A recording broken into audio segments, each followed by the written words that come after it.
That sounds like some Bud Crawford music right there. Terrence Bud Crawford music as he's getting ready to fight. And we will discuss what's going on with Spence and Crawford in the boxing match that's coming up tomorrow. But right now, we're going to get into the NBA. We got some things we would like to discuss that have to do with LeBron James and Bronny James. Now that Bronny James' health has been reassured that he's all right and that he's going to survive his cardiac scare, we like to add different perspectives to this situation, dealing with his health and his outlook on life and sports. So, Mr. James, what do we got for today? Well, one thing about playing a sport, it takes your body to another level. And things that are not obvious during physicals, x-rays, MRIs, and like that are not brought to light until you've really exerted yourself over a period of time. Sometimes it won't happen in high school, it won't happen in college, and then it happens in the pros, or it may happen in high school, or it may happen in junior high. But once that is brought to light, you really, really have to take it serious and not look for a quick, yes, you can play again, and jump back in. We had that experience with Reggie Lewis. Right. Reggie Lewis, a very great player here in Boston, who tragically had a heart attack. And he had, a cardiac arrest. He had it on the court to begin with. And then he received conflicting information on what to do going forward, whether he should keep playing or not keep playing, or a lot of things. He went to three or I don't even know how many doctors, and that it became a muddled mess. Whether who said he could play and who said he couldn't play. Long and short of it, okay. Long and short of it, ladies and gentlemen, is that he was trying to play again in a pickup game, and he suffered another cardiac arrest in which he did not survive. Yeah, that's very unfortunate because he was a very promising star player. He did well for himself and his family. He had just reached stardom. He had a shoe commercial with Reebok. He had blocked Michael Jordan's shot 4 times. He was basically unstoppable on offense, and he played very good defense. I had the misfortune of playing against him in a pickup game, and it just seemed like his reach never stopped. And he could get to you a lot quicker than you thought, as Michael Jordan found out. Okay, this kid was the real deal. He was built. Tragically, his heart could not keep up with what he wanted to do in basketball, which takes a lot of endurance and stress, and puts a lot of stress on your heart. And he suffered a cardiac arrest right on the court against some team, and then he received I don't know how many different conflicting opinions. And somebody told me he could go back and play, so then he tried to start getting himself back in shape, and unfortunately, it proved to be the wrong thing. So let's get to this guy here that we're really talking about. And I think what we're really talking about is Mr. James, Bronny James. Let's get to that. So with Bronny James being so young, it is a real challenging decision to make because he's so young. And will he, overcome it? And if he decided to play, deciding when and where to play so that you have the proper medical help, God forbid anything goes south. Right. Until you get to a point where you know that everything's okay. I mean, and that's another challenging thing as a player, because now you really can't push yourself as hard as you would normally. Right, this doubt. Now, if you feel a little something, you're going to back off. You're going to back off. As well, you should. If you start getting lightheaded and your heart is racing and it doesn't feel like it's going to stop, you're going to stop right there, no matter what you're doing. I mean, it would be the smart thing to do. There's no way around it. I mean, we're talking about your health. We've all felt dizzy and lightheaded. We've all, experienced different things out there, whether we play football or basketball, whatever the case may be, we felt uncomfortable in some situations. But when we're talking about life and death, which a cardiac arrest can lead to, you know, all breaks come on. And for me, I hope they don't let him play. You know, not under their not under their support anyway. You know, no, you can't do that because we have the Reggie Lewis incident to think about, and it's not like he needs basketball in order to survive. You know, basketball is not a life and death for him. You know, it might be for somebody else who doesn't have a father like LeBron James, but basketball would not be the life and death of Bronny James. I mean, in the terms of making him or not making him. Yeah. But we got to know that there's life after basketball. Right. Definitely. There's life after basketball. So you can't put all your eggs, like they would say in the old times, you can't put all your eggs in one basket, because if you do, you're challenging not only the immediate time of where you're at in life, but you're challenging your, time, your distant time of where you could be, or the things that you're going to accomplish in life down the line. So right. If you focus that energy on something else besides basketball. So instead of putting all your eggs in a basket and it doesn't work out, you have to have a backup plan or some other things that you like to do. And I'm sure he does have other interests other than basketball, but I'm sure he came into basketball because his father is always at the court every day, playing well deep into the playoffs. He grows up, he's going into the locker room, he's around all these players, and so I'm sure he has that in his mind. But I also think he has other things in his mind also that he wants to do, and I think it would be a good idea that he thinks about that. Yeah, definitely take the time to consider. I definitely take the next year off and try to figure out where I'm at with that. Because again, as a young man, we don't make the best decisions, man. But you got to listen to your supporting cast around you. You really got to listen to that and really pay attention to yourself and your body and what it's telling you. But again, these things don't come up, just come up. You really got to exert yourself to get to that point. I'm sure he's done a stress test, and I had a few heart episodes twice. Once my blood pressure went up over 250, sitting down, and they had to hit me with nitro twice to bring it down. Kept me in the hospital overnight, did a bunch of exams, and I ultimately had to go take a stress test, and I blew right through the stress test. But then recently, maybe a year ago, I ran into the same thing. Had to go through the whole procedure again, a bunch of dye in my system and doing the stress test and all that, and I'm good. So, when I exercise, I pay attention to what my body's doing, and how I'm feeling that day. I still do cardio, but I can't do cardio like I used to. That's right. I can push to a point, but I definitely can't push the point that I used to be able to push. And I realize, and I'm slowly accepting that because it's been difficult. It's been difficult to do that. So me at 58, I could imagine a kid at, how old is he? 20, 18. 18 years old. I could imagine, not wanting or feeling like your life has hit a brick wall. And it really hasn't. It's just a wake-up call. It's just a wake-up call. Yeah, it's a wake-up call. So the James family, we wish you the best. I wish you the best. But please, it has nothing to do with me. You ain't doing anything to please me. So don't think that, you don't have to, that I'm like, what I'm trying to say is that you don't have to try to do anything to please me. I'm basically just a guy out there. But we care about your son, even though I'm just a guy out there that you don't know, okay? But collectively, I'm telling you right now, people care about you and your son.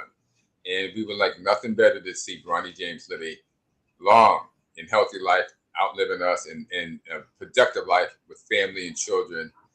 We wouldn't want to see him meet a tragic end on the basketball court. So try to restrict him to golf, maybe bowling,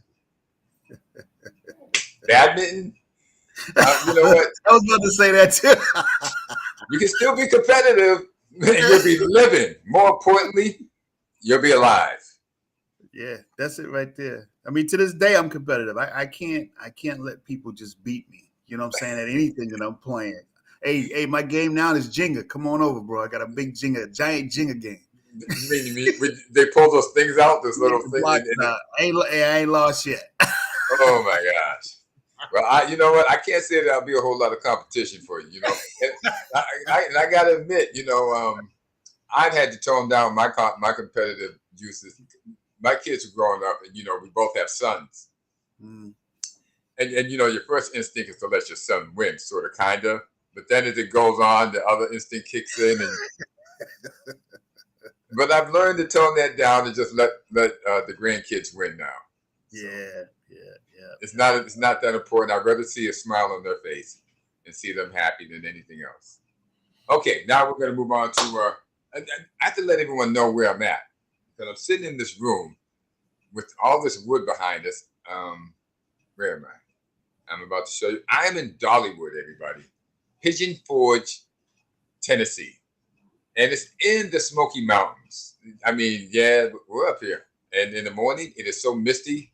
It does look like the mountains are smoking something. I'm not saying what it might be, but they're smoking.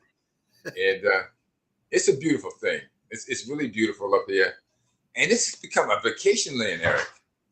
I mean, they have every imaginable thing.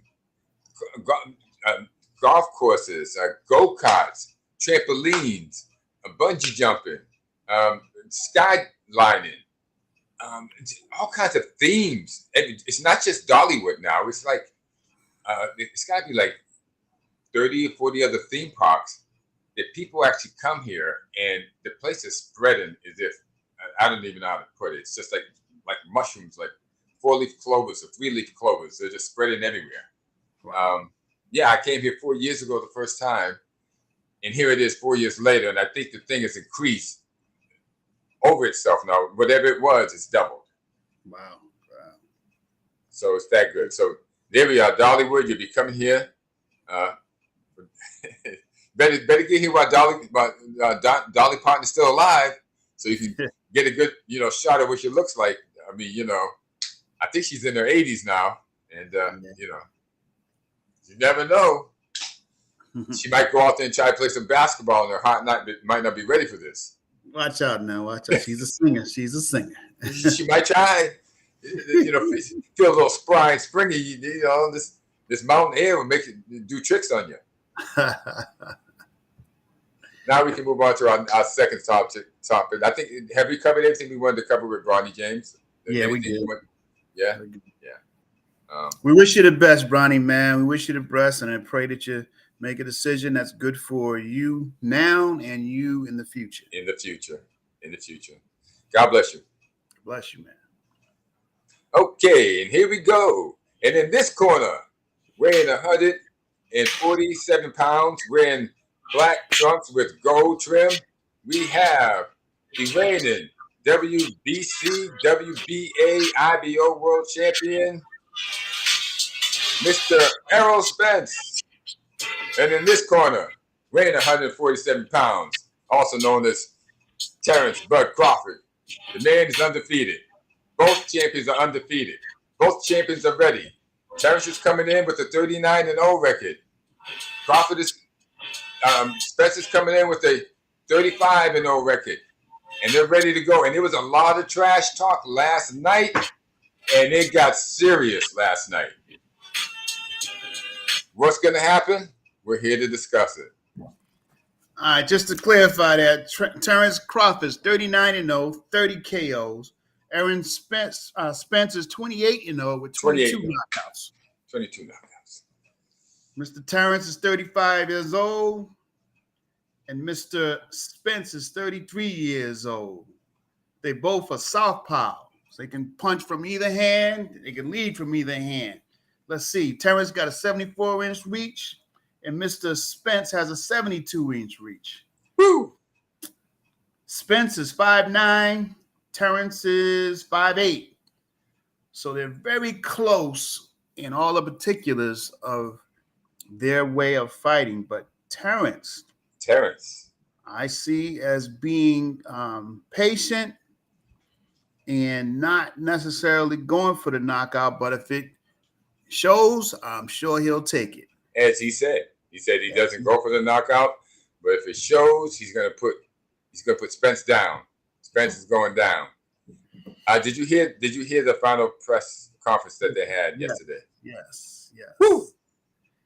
Yes. You know, Spence. The only thing I hate about it is they use all that N-word stuff. Yeah, stop using the N-word. But listen, we love you, dude. You can get your point across without using that on national television in front of millions and millions and millions of people all over the world, from Algeria to Zimbabwe. Okay? A to Z. Yeah. You can change that up a little bit. You can say a whole lot without saying the N-word. Terrence started out good, though. He said, you know, yeah, he did. Why do we always gotta? He said it can go south real easy and get real sticky real easy. Why must every time we get together, it's going to end up with a shooting or somebody getting killed? Let's just let your side cheer for you, this other side cheer for me, pretty much, and let's just have a good fight. I get it, and I wish he could have stayed there. Yeah, he let him egg him on, man. But you know, it's going to be a good fight. But I think he'll come back to his mannerism, you know, when he gets into that ring. What really bothered him was the way Spencer says that he's going to break him down. Yeah. That just took the Terrence Bud lost it. And he's been taking this the whole time. Now imagine being a fighter of Bud Crawford's pedigree. That means you got honor from way back. You're 40. What is he? 39-0. 39-0. Terrence is 39-0. Okay, and not to mention amateur bouts. So he's been ruling it and rocking it and rolling it for a long time. And some guy comes up and says he's going to break you down. And he's been saying this consistently for the past 2 months. Here's the difference, though. If a guy tells you they're going to break you down and there's no foreseen future in a structured time of you showing your talent and showing who the best man is, then maybe you may jump off the handle and let him get to you.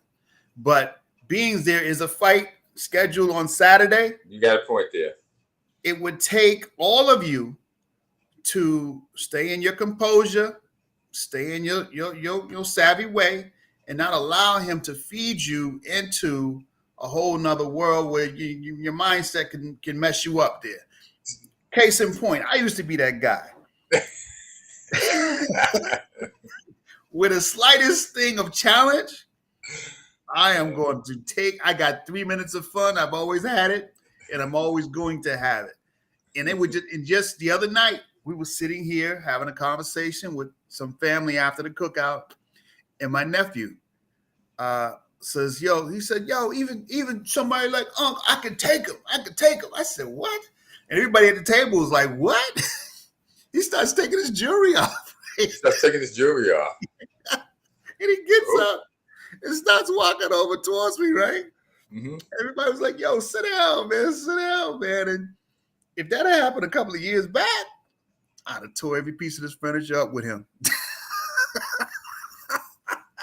However, I've grown there. There you go.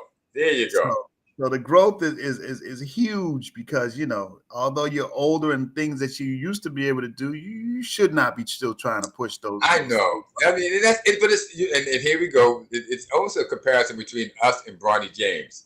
Yeah. See, we've been used to doing these things for a period of time, and here you go. Now you're 40. Now you're 50. Now you're 60s, and somebody hits you with a challenge, and for a split second, it turns on. Yeah. It turns on. So it's not like one of those things that as you get older, you automatically age into grace and wisdom. It's not generally the case. Most times you have to use your head in some situation. But I'm going to play the devil's advocate in the Crawford situation where you said he should have just let it roll. I think he's been taking it pretty good for the past 2 months that the Spencer said he's going to break him down. Crawford knows he's the better fighter. I think everybody who has studied boxing, and I have, from Ali and Frazier, Jose Napoles, Marvin Hagler, Sugar Ray Leonard, Thomas Hearns, Roberto Duran, Ken Buchanan, all the way up to now. When we look at Bud Crawford, we see a different animal. You see a different animal type of fighter, an adaptive fighter, not just fundamental. Crawford is Spence is very good at fundamentals, but Crawford is an adaptive fighter, and he can be a hothead if you get him upset. And he's been listening to Spence talk about he's going to break him down, and it's been eating at him the whole time. And finally, last night, 2 days before the fight, he had enough. He just lost this. He said, basically, he said, I'm going to tear the wings off a butterfly come Saturday night. And he's been waiting for this for years, and there's nothing stopping him now. I think knowing that it's only 2 days away, 2 nights away, he felt it was okay to let loose and say what he had been really thinking. And that's okay. That's okay. Just don't use the N-word so much. Let's clear that up, man. Let's clear that up. Let's clear that up, dude. It's like clear that up. Two things you do when you run out of words to say. When you run out of words to say, you start cussing or you start using the N-word. So that's because you ran out to say, so you just shut up. Just shut up. You just need to shut up, man. That's all you need to do. Just go.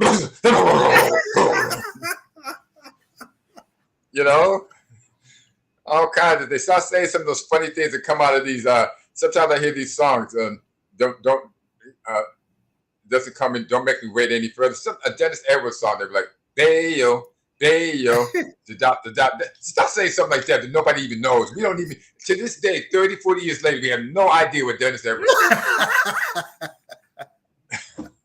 Bada bayo, bada bayo, bada bada bada. Get him with that. See what he says then, okay? Yeah. When you run out of words to say. Like they always say, action speaks better than words, man. I can show you better. This is going to happen on Saturday night. That's it. I can show you better than I can tell you. And there's a lot of people shelling out $84, $85 to watch this fight to see what's going to happen. Yeah, it's going to be $85.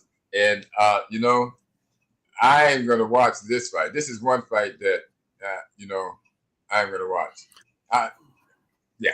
I've been watching some of the previews, and it looks like it's worth it. The last time I paid for a fight and I saw all that dancing and not a whole lot of hitting, I was like, no. Floyd Mayweather, say what you want to say. See, we don't have to speak in code. We're a new breed of person here. Call out what we're going to call out. Just like we called out the N-word, we'll call it out. Floyd, you were the most boring fighter. Oh my God. One of the most boring fighters. That, you know what? You talked a good game, and then we get to the fight, and it was all ducking and holding and grappling and complaining to the ref that the guy was hitting you behind the head. Well, he had to. You kept turning your head. Yeah. I mean, we've lost that fight game since the Holyfield and Tyson. You know what I'm saying? So you guys back then, the Foremans, the Alis, the Fraziers, the Sugar Rays, the Hitman Hearns, them cats, they went and they battled. Yes, it's a tough life because later down the line you get punch drunk and you all messed up. We got it. Zab Judah, yeah. But if you're in the sport, people are in the sport with you to watch you show what you got. And if you're going to get out there in the ring, then you go ahead and you go for your 2 rounds, your 12 rounds. It used to be 15 rounds back in the day. They stopped that. They shut that down because they know that long-term stuff ain't no good for you, boy. Ain't no good for you. They do that 12 rounds. I wish you get your money and get out. Don't spend it all on jewelry. Devin Haney. Devin Haney. What is wrong with you? Sorry to delve into this, but let's just seal this very quick. Don't spend your money on a bunch of jewelry that's worthless and a bunch of fake watches that's worthless just because somebody put some B-grade, C-grade diamonds on them. Okay, it means nothing. You can't even get that money back. Nope. Invest it in something, which I'm invested. Yes, there are people who know what they're doing who will invest your money. They will take care of you because it's a tough game. And if you don't invest your money, you're going to come out broke. So back to Terrence Crawford. I think as we're looking at it, let's get another shot. This is Terrence Crawford at a very young age. And as you can see, he means business. Yeah, my man. Yeah, I'm on 10. You know how much did you saw how much they bet each other on the fight? No, they bet. Yeah, $1 million. That's nothing to One them. said 100,000. He said 100,000. He said $1 million. Wait a minute. Who said 100,000 and who said $1 million? Spence said 100,000. Crawford said $1 million. Crawford's gonna kick his butt. Yeah. You know, Crawford he's just an anomaly. I tell you, you see different things. I'm going to go back to something. I was not a Michael Jordan fan. It was my brother, Craig, who was a Michael Jordan fan. Not that I watched Michael Jordan. I had watched him win that NCAA, and I was rooting for Georgetown because remember, Georgetown had Patrick Ewing, Sleepy Floyd, and they were my guys. They were the Big East. Loved those guys. And I was kind of disappointed when they lost. I really didn't pay too much attention to Michael Jordan. My brother kept saying, this guy Michael Jordan, this guy Michael Jordan. And even his first year, I was not watching. I remember now. We're talking about 1984. So there's not anything going on but regional games. And the Bulls were so terrible, they were not making it on any national televised games in NBA.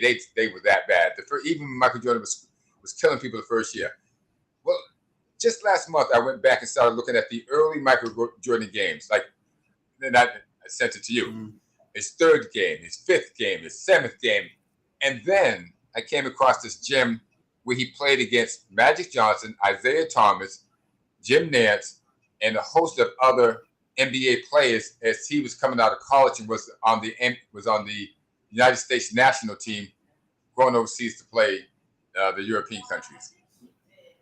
And Eric, he was kicking butt. Mm-hmm. He was kicking everybody's butt before he even came into the league. So when I say there's a transitional player, a transitional fighter, or a transitional whatever, Bud Crawford's in that league also. So I'm not trying to hype his fight, but I am hyping this fight. If you guys get a chance, you might want to see this. Yeah. And it's amazing. And that's talent. That's that raw talent a lot of these cats have.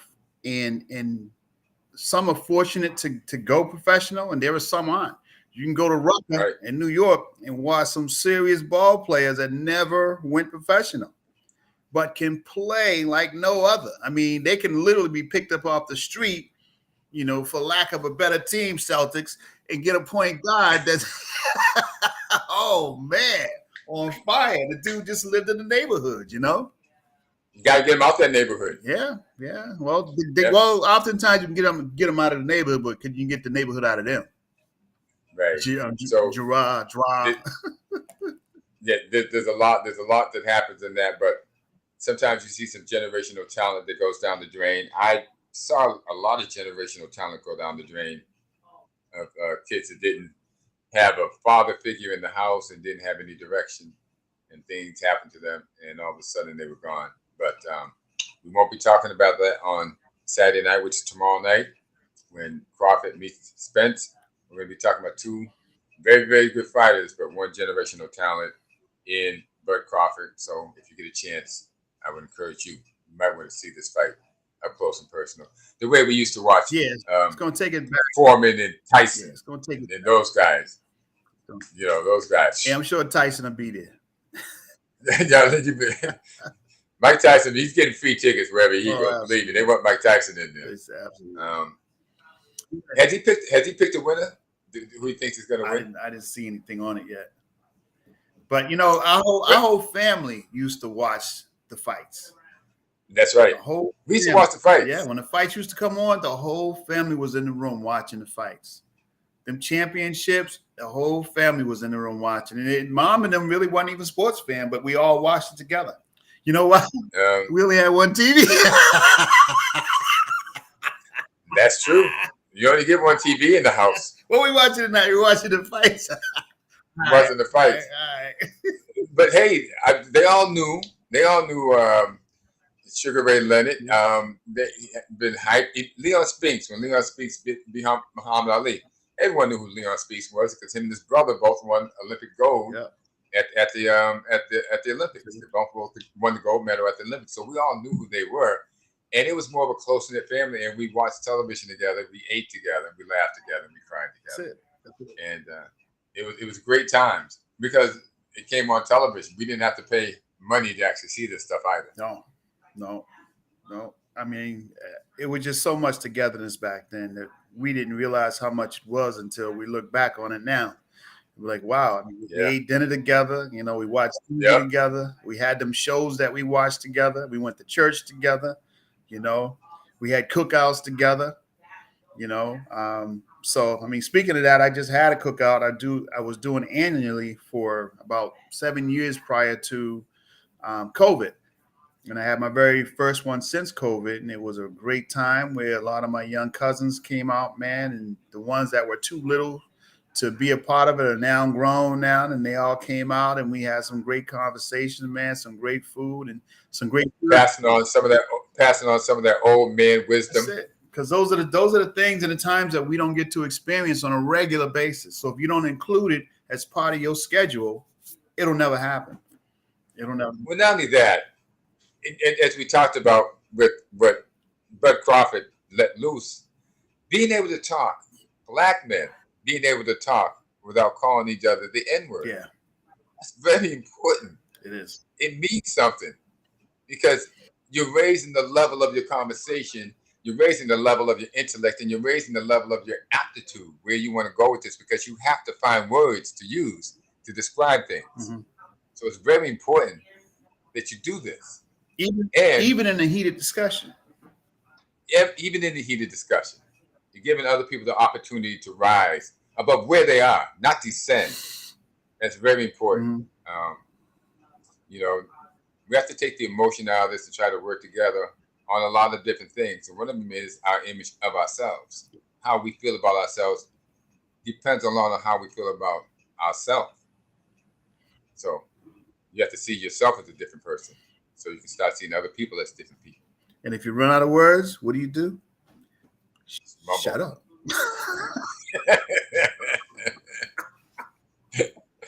You know, I always wish I would be a cool hand, Luke. When I get upset, I'll just fly into. But anyway, we hope that happens for you. I am picking Crawford. We're on the same sheet of music on this one. I'm thinking Crawford is the better fighter, and he will win this bout. I'm saying he might win it by knockout. I'm not going to go that far. I think the Spence is going to push it, and if you push it on Crawford, he's going to take you out. Well, as Spence has shown, he can go off the handle. Unfortunately, Crawford allowed himself getting pulled off that handle too. So the calmer mind will win, because you got to be able to continue to fight even if you're not winning on all the scorecards. You know, you got to be able to continue to fight. So if you get hurt, that's going to show another side for both of them. If either of them get hurt during the fight. You know, Spence had that really bad car accident not so long ago, and I guess he got a bout of PTSD. So, you know, anything can happen to him in that ring. But I think back to Mike when Mike bit Holyfield's ear off. Like, that's not a part of the fight, man. I'm going to tell you something. And I was watching that fight, of course, you know, because people got together and they bought that fight. And when he did it, right, I was sitting right there and I said, he just bit him. And no, I was with, I think, Andrew Jones and a couple of other people. We were over his house, you know, a guy you know. Yeah. And they were like, no, he didn't. I said, he just bit him. And then Holyfield started jumping up and down. And sure enough, they were like, wow, something happened. And yeah, that fight ended bizarrely. But Mike was gonna, I think, lose that fight, and he just resorted to street stuff. He lost it. Yeah, he lost it. So that brings up another point. Oftentimes, we will challenge someone to it be a basketball game, it be a fight, it be a card game, and you have what you call poor losers. Poor losers. Now, you can't beat everybody. And you can't win all the time, okay? Don't tell Michael Jordan that. Well, if you do, then you do. If you do, you do. However, if you find yourself and you're not winning, don't go to the left. Don't want to shoot somebody and off, and you know, because at that point, in ring, 4 ropes around you really can't do much of anything. If you're losing in your poor sport. But if you're losing your poor sport and you lose your head, you're probably going to get it knocked off.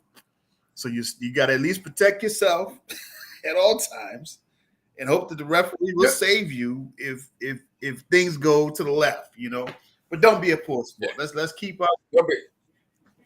You keep your head up, and if you really can't take it, just keep going around that ring till you feel like there's a soft spot underneath you on the canvas, and jump through it and get hit and go down. All right. You gotta use your brain in this thing. All right, like Don King said, you can't call timeout in boxing matches. Nope. You're in it. Once it starts, baby, you're in it, and that's all. And you got to keep going. So if you feel like you can't do it, and you don't want to look like too much of a soft, a chump, take the hit and find that soft spot on the canvas and do a Sonny Liston. Just roll over like an alligator or a crocodile for a little while, and then look around like you're dazed and get up. Hey, look here. Let me inform you. There is no soft spots on the canvas. As a matter of fact, the canvas will be the one that knocks you out if you hit that canvas the right way. It happened to me back in the 80s. I'm going to tell you. I thought I was winning this fight, and I got the dude in the corner, and I'm going. I look up at, at my people, hey, and I thought it was all, he came with a haymaker. Boom! Boy, all I remember is hitting that mat. As soon as I hit that mat, lights out. I said, never again. And that affected me for like 2 months.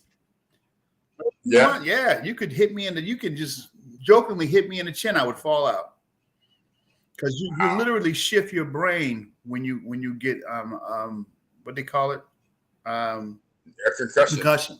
Yeah, you get concussed. You literally shift your brain, and your brain shakes. So there's movement to your brain, which is not supposed to happen because your brain sits in fluid. So once it shakes it. I tried to play flag football after that, caught an elbow to the chin, back out. Couldn't remember who I was for hours. Wow. Yeah, and nobody took me to the hospital. I was in the military, so you're supposed to figure it out. Yeah, give you some aspirin. Take some aspirin. What the hell are you talking about going to the hospital? What's wrong with you? What proud military man would be caught being taken to the hospital just because he got knocked the heck out? Oh my God! No, you get up and you go home and you take some aspirin and drink it down with beer. Yeah, there you go. No, there you go. Get something harder than that. Now, come on now. What are they gonna do with us? I mean, I swear, I watch a lot of YouTube content, and there's nothing like this out there. I mean, because we don't have any. I mean, we're past the point of care in a lot of situations, and we've lived this. So we can actually tell you what happens when you get knocked out, when you get dizzy, when you faint, when you have all these things that happen to you. When somebody hits you so hard underneath your chin, you almost bite off your tongue, right, Mr. James? Yeah. When you're playing basketball against someone and they give you an elbow, a shoulder so hard, you almost bite off your tongue. And then he says he's your friend. And he puts his arm around you and asks if you're okay. And you're choking on your own blood. You're thinking, I want to shoot this dude. I want to shoot him now. I could just walk off this court right now and go get me a gun and shoot him. Oh my God! Then I have to explain to everybody why I shot my best friend, but I'm sure they'll understand. Yeah, okay. Because he won't be visiting you. Oh gosh, you're in jail. Yeah, in front of everybody. No, what we're saying is that, listen, life is a lot of fun. Live it and have a good time, and stop using the N-word. Sir. Yes, sir. And which we never called each other, no matter how mad we got at each other. And we've been mad at each other. We've been mad at each other. Yeah, that guy. I love him like a brother, and he will always be my brother. Thank you very much. Sir. Thank you, God, for putting it in my life. That's all I gotta say. Yes, sir. Yes, sir. Yes, sir. Yes, sir. And with that, let's get out of here because we've been on this. We've only talked about our topics for 15 minutes, but we've been talking for 40 minutes. So 25 of this minutes has just been about us. As usual. Listen, peace, love, and happiness. Good luck to both Crawford and Spence on Saturday night. But I made good my fight. On that. See a good, clean fight. Let's make it happen, y'all. You protect yourself at all times. That's it. We're bringing back fighting the way it used to be, provided you guys set the standards and let's make it happen. Close us out, Mr. James. What we got? We got. Here we go.